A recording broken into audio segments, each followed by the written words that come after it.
All right, it's time for distaff action in the 135-pound division. Battle-tested Jan Finney faces undefeated ex-U.S. Marine Liz Carmouche. I think my biggest advantage is wrestling and my ground game. I know that she has the offensive standing up. However, anything past that, I think that that's her weakness, and that's where I'm going to take the advantage. I'd like to keep it standing and keep it in my playing field. I think she's more of a ground girl. I don't know too much about her, but I'm just as confident if we go to the ground, I'll hold her there and ground and pound her out. Look to win. She's four years older, 1 inch taller than Carmouche, but at weigh-in time, a pound and a half heavier. I think she's naturally the bigger girl, and I think she's happy to be here at 135. We'll see how that plays out for her. This bout is in the welterweight division and is scheduled for 3 5-minute rounds. The referee in charge of the action is Chris Gates.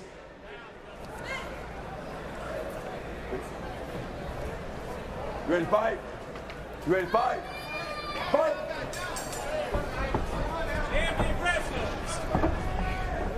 Female action in the Strikeforce women's 135-pound division underway.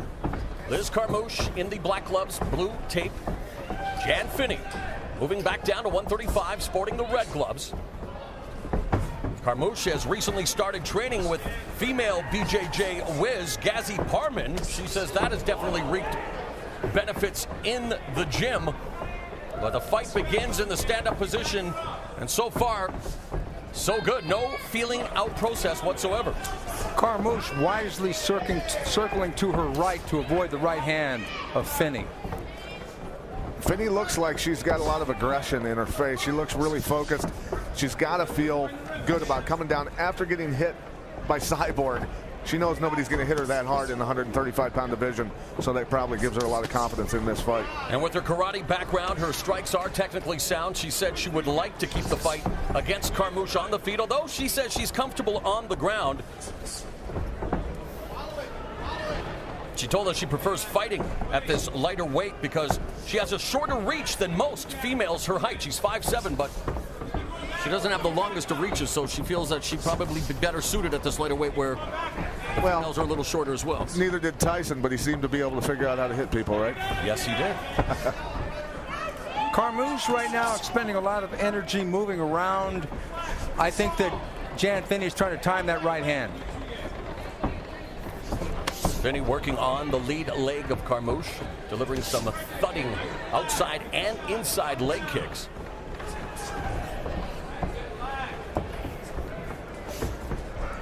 It's quite obvious that Finney is definitely the harder kicker of the two. But Finney is probably going to want to worry about the shot because the shot will come. Carmouche will duck under at some point and go for a takedown. Yeah, I think Carmouche is using the front kick to keep Finney back a little bit, keep her honest, make her overcommit to get past the kick, get in with her punches, and then Carmouche will try and shoot on her possibly. Of course, mixed martial arts, a very cerebral sport. Some people call it human chess, and Carmouche currently studying at San Diego Community College, where she initially studied psychology, now concentrating on studying fitness. As she clinches up with Finney, looking for the judo takedown, gets it momentarily. Now in top position, looking to pass the guard. Finney holding on to half guard. Doing a good job of moving on the ground. Nice job getting her near side underhook and getting back to guard. Very good work. She had her head around Carmouche's head, which actually blocks you from getting the guard back a lot of times. Changed that up, got the underhook, and was able to do it. Good recognition on her part. Sneaking that left leg up, getting ready for a triangle.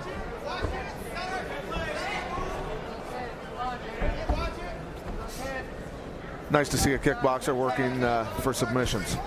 Finney has 11 more fights than Carmouche. Each of them, though, have one win via submission. Finney's been submitted twice in her career. Carmouche working from the closed guard of Finney. Staying busy with some short shots. Finney trying to control the head, trying to control her posture. Nice angle there. She's working for the arm. Here it is. Looking for that armbar from underneath, and Carmouche drops her on her back and delivers another one to add insult to injury. Carmouche showing some good power there. She really did. That was really great defense. I mean, she looks to be the smaller girl, but she's extremely powerful. I almost thought we were going to see Kaufman and Modafferi all over again. That highlight reel knockout win by Sarah Kaufman earlier this year. I was waiting to say powerbomb slam again just for you, Miletich. Don't do it. Carmouche working the body. There's Finney running the pipe with a single leg takedown, but right into a triangle choke. Now she's got the leg in the middle. She's fine. She's going to try and get her right leg over that and get the cross sides. Mixing in some elbows as well. There she goes. Finney hops over and gets out of danger. Nice escape by Finney. Carmouche still very aggressive on the bottom, however. Final 30 seconds of the opening round. We're scheduled for 3 5-minute rounds here in this Strikeforce Women's 135-pound tilt. Going to knee on belly, trying to get her right arm out from between Carmouche's legs. Carmouche doing a good job of trapping that arm just to keep herself safe for a little bit while she's down here.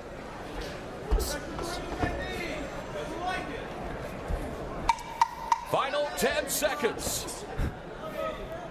Carmouche aggressive on the bottom. Finney looking to deliver a knee from side control as we head to round 2. Some pretty good action in the first round there. There's Carmouche throwing the rear kick followed by the overhand right. Nice job of landing those shots on a striker. Here's Carmouche tying up with her, trying to take her down.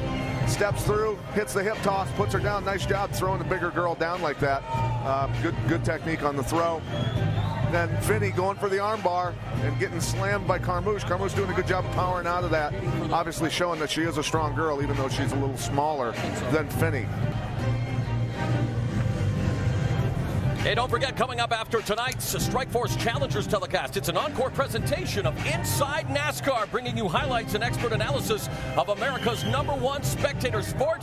And what a conclusion to the season coming up in the Sunshine State this weekend. Steven, NASCAR and MMA, there are some similarities. Oh, yeah, they're both impact sports. Of course, in NASCAR, you don't wear 4-ounce gloves, but in MMA, you don't drive a 3,400-pound piece of machinery at your opponent. And what a start to round 2 as Carmouche comes out with that flying leg kick, and it's come down to Hamlin, Harvick, and Johnson to determine the NASCAR title. And of course, you can catch Inside NASCAR coming up right after Strikeforce Challengers. But right now, Finney and Carmouche in the clinch. That was some Kung Fu Theater stuff there Carmouche pulled off, huh?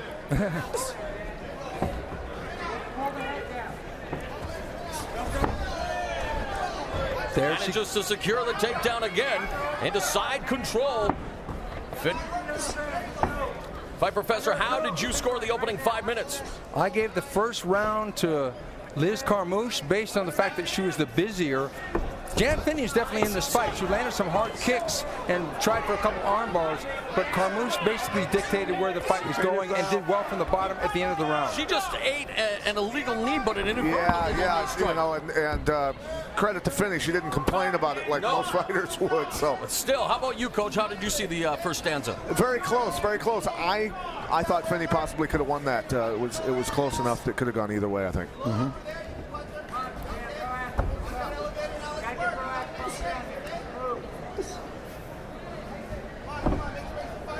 Of course, coming up in 2011, Marloes Kunin, the new Strikeforce Women's 135-pound champion, will be defending the title against the winner of a one-night tournament earlier this year here on Strikeforce Challengers, Miesha Tate. While the former champion, Sarah Kaufman, I'm sure is watching this fight at home in Victoria, British Columbia with vested interest as she tries to get back on the proverbial horse after losing the title via submission, her first career loss against the Dutch submission machine.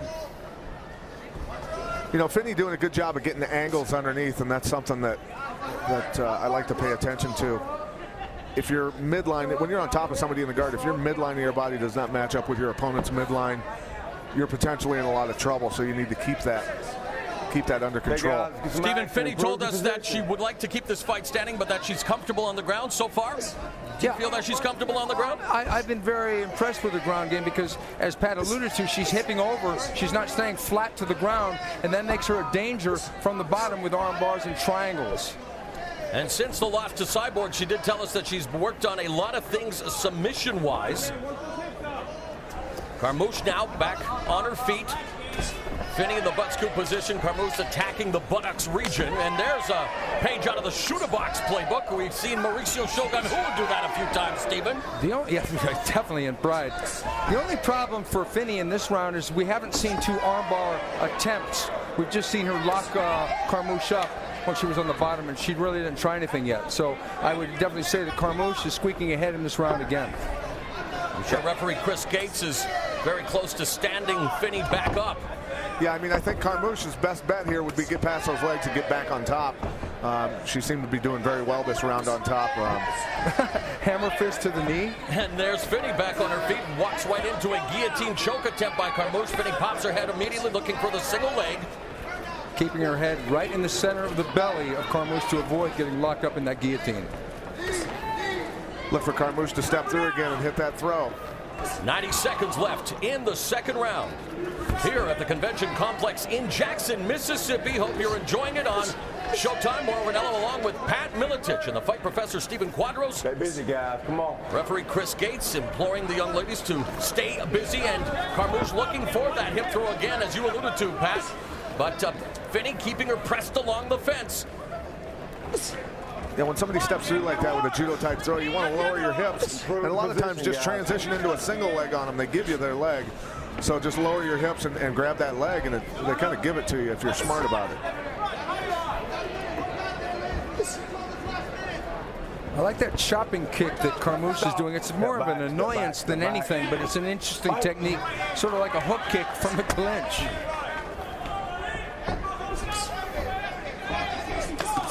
Nice kick punch combination by Carmouche as she landed the right hand.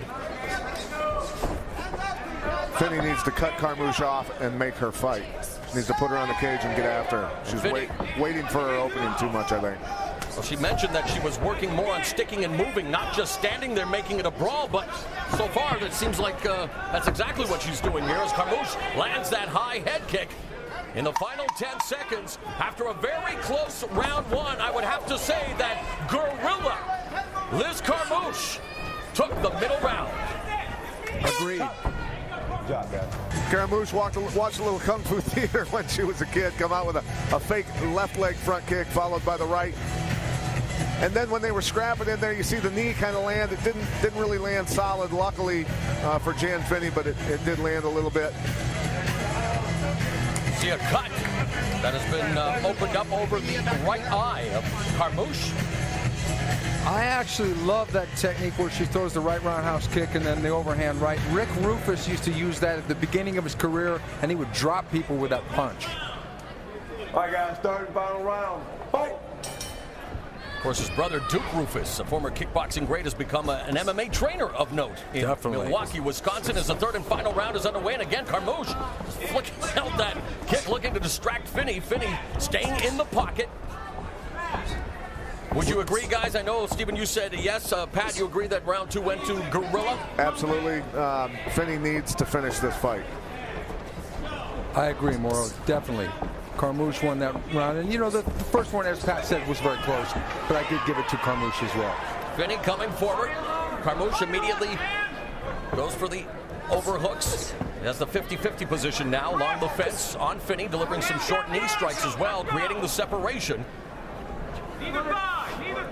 What surprises me about Carmouche is the fact that she's been so aggressive in hustling with strikes in this fight, because the first time we saw her, she was strictly grappling. And now she's achieved full mount. Carmouche with ground and pound now has Finney's, well, she's on her side, but Finney turtling up. Carmouche delivering right hands. Referee Chris Gates is right on the spot. Finney needs to escape as Carmouche continues to deliver.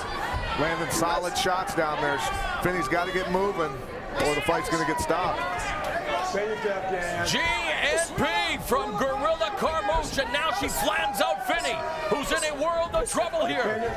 Carmouche continues to slam that right hand to the side of Finney's face, and Carmouche remains undefeated. And this 135-pound Strikeforce female fighter is fly like a G6. Here she is stepping through again.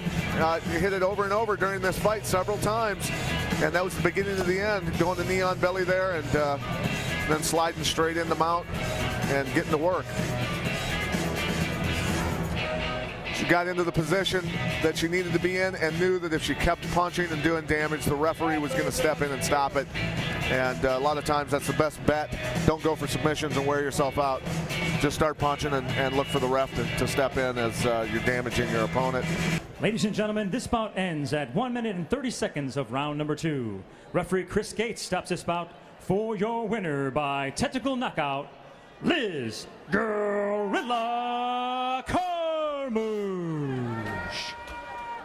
Liz Carmouche, without a doubt, the biggest win of your promising career, improving to 6-0. 5 of your victories coming inside the distance. Did this fight go according to plan? No, actually, I threw out the plan against my coach's wishes, which got me cut. She's a great fighter. It was an honor. The goal was just to counter, take her back, take control, and I was just trying to do my own thing and stand up with her a little bit. You know, at 135 pounds, sport of MMA still growing, but there's a young lady in Victoria, British Columbia, former 135-pound champion, coming off her first loss in Sarah Kaufman. That sounds amazing. I'm looking forward to it. I hope so, but I know I still have some time for that. All right, let's hear it for your Liz Gorilla Carmouche.